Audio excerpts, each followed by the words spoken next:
شاومي رجعت لنا تاني وبقوة بالوحش الجديد في الفئة المتوسطة، ريدمي نوت 14 برو 4G. موبايل بيجي بشاشة كيرف أموليد 120 هرتز مع كاميرا أساسية 200 ميجا بكسل وبطارية جبارة 5500 ملي أمبير، كمان مع شاحن سريع 45 واط. بس هل كل ده كفاية؟ وهل المعالج اللي في الموبايل ده هيكمل التجربة القوية؟ وهل يستحق تشتريه ولا لا؟ كل الأسئلة دي هنجاوب عنها في الفيديو بتاع النهاردة. بس قبل ما نبدأ هقول لك سعر الموبايل بيجي بسعر 14000 جنيه لنسخة ال 256 جيجا مع 8 جيجا رام، أما نسخة ال 512 مع 12 رام بتيجي ب 17000 جنيه.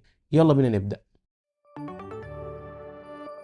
السلام عليكم واهلا بيكم في فيديو جديد. واول حاجه بنبدا بيها كالعاده هي التصميم. اول حاجه شدتني في الموبايل ده بعد ما طلعته من علبته كانت جوده الخامات، وعلى الرغم من ان الخامات هنا بلاستيك بس فعلا التقفيل ممتاز ومش اي كلام. فعلا هتحس انك ماسك موبايل او حاجه بمعنى اصح متعوب عليها بجد، خصوصا لان الموبايل ده بيجي بفريم الومنيوم وده بيديه صلابه وقوه في مسكته. كمان بيجي بمعياريه IP 64، يعني هتلاقي معاك مقاومه لرذاذ الميه والغبار. بس طبعا ده مش معناه انك ترميه في البحر، بس لو الموبايل اتعرض لرشة مية ولا تراب خفيف مش هيحصل له حاجة. وزن الموبايل 180 جرام تقريبا، وده وزن مثالي، لا تقيل يتعب ايدك في المسكة المطولة ولا خفيف يديك احساس انك ماسك لعبة في ايدك. مسكته في الايد مريحة جدا، خصوصا مع الحواف الكيرف ديت اللي ممكن تخليك تخاف عليه من اي خبطات. ولكن برضه هي يعني بالرغم ان انت خايف عليها بس برضه ليها مميزات. اولا عشان بتخلي التصميم متناسق جدا، ثانيا بتديك تجربة مريحة وكمان احساس بالفخامة لانك هتحس دايما انك ماسك موبايل بفئة اعلى، ودي اكتر حاجة عجبتني في التصميم. وكمان بالاضافة للظهر المط اللي مش بيبصم خالص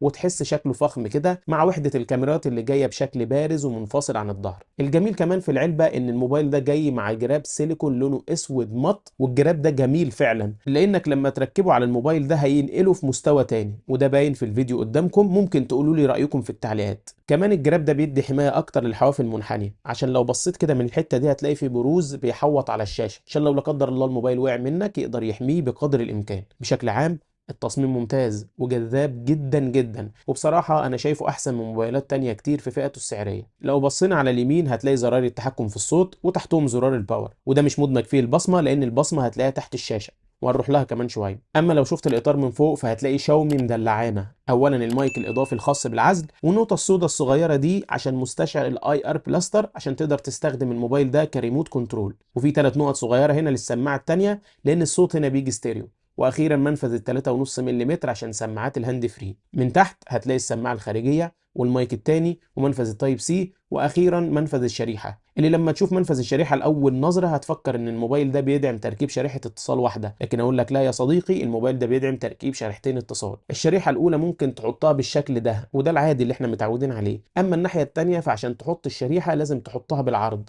او ممكن تستغنى عنها وتحط ميموري خارجي وهيكون بالطول عشان يملى المكان ده. ولكن انت كده كده مش محتاج ميموري خارجي لان الموبايل ده بيجي بمساحه 256 جيجا، ففكره اصلا انك تحتاج ميموري خارجي مش هتبقى موجوده. وعموما في الاخر الموبايل بيدعم تركيب شريحتين اتصال او شريحه واحده وميموري خارجي.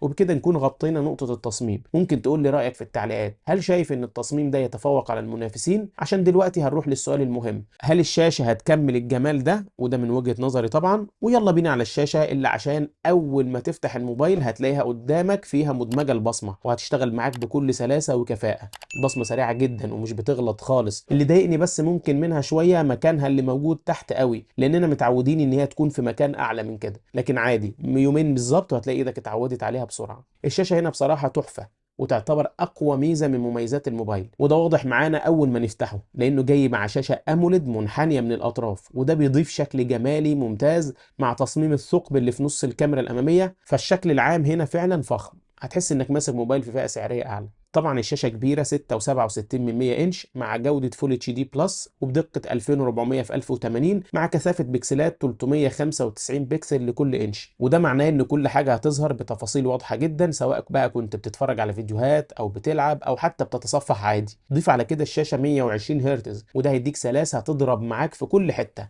سواء بقى بتتنقل ما بين القوايم او بتلعب العاب تقيلة هتحس فعلا ان الموبايل بيطير من ايدك. كمان هنا الشاشة بتيجي عليها طبقة حماية جوريلا جلاس فيكتوس 2، ودي طبقة حماية قوية جدا، اقوى طبعا من الجيل الخامس اللي كنا بنتكلم عنه قبل كده، وعشان كده هي هتستحمل معاك الخبطات وهتقاوم الخدوش بقدر الامكان، خصوصا ان بيجي متركب عليها سكرينة جاهزة من العلبة وهتاخد بالك منها اول ما تطلع الموبايل من علبته. بالنسبه بقى للسطوع، شاومي بتقول هنا ان السطوع بيوصل لحد 1800 نتس والفعلي حوالي 1500، وده رقم ممتاز جدا، ومعناه انك لو واقف تحت اشعه شمس او اضاءه شمس عاليه هتشوف الشاشه بكل وضوح، ومش هتضطر انك تقف في حته اقل اضاءه. الخلاصه الشاشه هنا مش بس شكلها حلو، لكن كمان قويه ومليانه مميزات، وهتحس بيها من اول دقيقه استخدام، سواء بقى كنت جيمر او بتحب تتفرج على الافلام او حتى استخدامك بسيط. كل ده الشاشة فيه مش هتخذلك، والأهم إن الأداء طبعا يكمل التجربة دي وما يخذلناش إحنا كمان. عشان كده نسأل ونقول، هل الأداء بيكمل حلاوة التجربة دي ولا في مفاجآت؟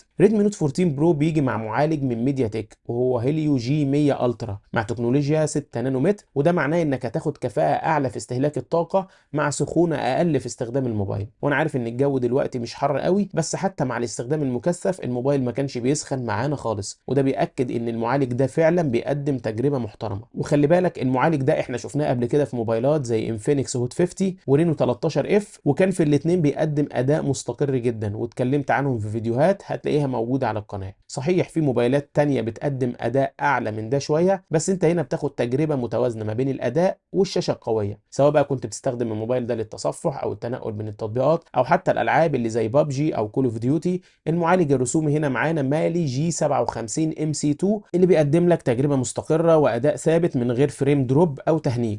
بس لو عايز افضل اداء يبقى الموبايل ده مش هيديك الاحسن، لان في موبايلات تانية في سعره بتقدم اداء اقوى شوية، ولكن برضو السعر هيبقى اعلى حاجة بسيطة، وكمان الشاشة مش هتبقى بحلاوة الشاشة اللي موجودة معانا دي. انت من الاخر محتاج تحدد اولوياتك في اختيار المناسب ليك. الموبايل بيجي مع واجهة شاومي الأحدث هايبر او اس المبنية على اندرويد 14، وللأسف مش بيجي باندرويد 15 الجديد، ولكن برضه مازال الاندرويد 14 مع الواجهة دي خفيف وناعم، والانيميشن فيها بقى سريع. الموبايل بيدعم كل المستشعرات المطلوبة زي التسارع والتقارب والبوصلة والجيروسكوب، كمان الشبكات هنا قوية ومستقرة سواء في المكالمات أو الواي فاي. وبما ان الاداء مستقر وكفاءة الطاقة عالية، فالبطارية كمان بتيجي بسعة 5500 ملي امبير، هتقعد معاك يوم كامل او اكتر، كمان بالاضافة لانك معاك شاحن سريع 45 واط وهتلاقيه موجود في العلبة، ودي حركة محترمة جدا جدا من شاومي، مع ان الشاحن ده اقل من الجيل السابق. الجيل السابق كان معانا بيجي 67 واط، الا ان برضو الشاحن هنا سريع. وفي الحالتين برضو بنحترم شاومي لانها بتنزل الموبايل ده في علبته معانا شاحن وكمان سريع. نيجي بقى للكاميرات اللي بصراحة شاومي اشتغلت فيها شغل عالي جدا، خصوصا الكاميرا الخلفية، ولكن فيها عيب غير مقبول هقول لك عليه كمان شوية. اول حاجة الكاميرا الامامية بتيجي بدقة 32 ميجا بفتحة عدسة اف 2.2،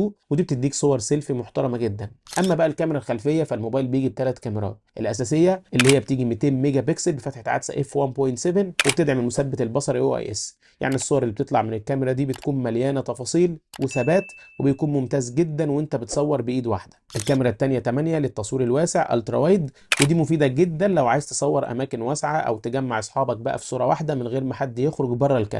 اما التالتة فهي بتيجي 2 ميجا بكسل للماكرو، ودي بقى عشان تصور حاجات قريبه جدا بتفاصيل صغيره زي ورده او قطعه اكسسوار. وبالنسبه للفيديو فالموبايل بيدعم تصوير فول اتش دي بدقه 1080 بمعدل 30 و60 اطار في الثانيه. ولكن العيب هنا زي ما قلت لك في الاول انك هتلاقي الموبايل ده ما فيهوش تصوير فيديوهات بدقة 4K. صورة زي دي في اضاءة ضعيفة احسن حاجة فيها ان ما فيش فيها اي نويز، وكمان العزل واضح جدا جدا وجميل. اما بقى صورة زي دي كانت متصورة في اضاءة عالية حقيقي يتقارن باي موبايل فلاج شيب بكل سهولة. والاحسن كمان انك لما تعمل زوم 2x مش هتلاقي اي تفاصيل بتروح منك في الصورة، كمان حتى في الزوم اعلى من كده في كل القياسات طبعا هتلاقي زي ما واضح معانا النتائج بتبقى ممتازة ومقبولة. في تصوير البورتريه هتلاقي العزل زي ما هو واضح قدامك كده مظبوط، وكمان مع اي زوم مفيش اي تفاصيل بتروح، وده باين في الكتابة اللي على الموبايل. الخلاصة يا صديقي ان الكاميرات هنا قوية جدا خصوصا في التصوير اليومي، الموبايل ده هيخدمك كويس سواء في السوشيال ميديا او الصور التذكارية او حتى لو ناوي تبدأ تصوير بالموبايل. وبقول لك كده لان التصوير في كل الظروف كان كويس، وفي تصوير الفيديو برضه كان مميز، بس برضه ارجع وافكرك انه مش بيدعم تصوير 4K، ولكن شاومي بتحاول تعوضك بانها تحط مثبت بصري حقيقي او اي اس بمستشعر من سامسونج هو اسمه ايسوسيل اتش بي 3. شاومي كمان حطت ميكروفون اضافي خاص بالعزل، وده عشان لما تيجي تسجل الصوت او تصور فيديوهات في مكان فيه دوشة الموبايل هيخليك تسمع الصوت كويس. هنا تصوير الفيديو في إضاءة ضعيفة بيدينا نفس نتائج الصور، سواء بقى استقبال الضوء بقدر الإمكان، وكمان العزل اللي بيجي ممتاز وشكل مريح جدا. وفي آخر فيديو ده معانا هتلاقي الثبات كويس والتنقل ما بين المشاهد سلس، والأهم من كده الأوتو فوكس شغال بشكل مريح جدا وسريع وسلس على عكس السابق من شاومي، ودي نقطة قوة تضاف للموبايل. من الآخر الكاميرات هنا قوية جدا جدا، خصوصا في التصوير. خلاصة الفيديو، ريدمي نوت 14 برو 4G بيقدم لك توليفة وتركيبة محترمة جدا في الفئة السعرية، شاشة أموليد 120 هرتز مع ألوان ممتازة وتصميم شيك وأداء متوازن، بالإضافة للكاميرا الجميلة ال 200 ميجا بكسل وبطارية 5500 ملي أمبير وشاحن 45 واط موجود جوه العلبة. هتلاقي فيه شوية تنازلات زي ان الموبايل مش بيدعم تصوير 4K والمعالج مش الاقوى في الفئة دي، لكن انت لو بتدور على موبايل بيقدم لك تجربة متكاملة في الاستخدام اليومي سواء مشاهدة او تصوير او حتى جيمنج خفيف، فالموبايل ده اختيار ممتاز. وافتكر دايما ان الموبايل الكويس هو اللي بيناسب احتياجاتك انت. عشان لحد هنا اكون وصلت لنهاية الفيديو، شكرا على المشاهدة وشكرا 52 الف مشترك. اشوفكم الفيديو الجاي، مع السلامة.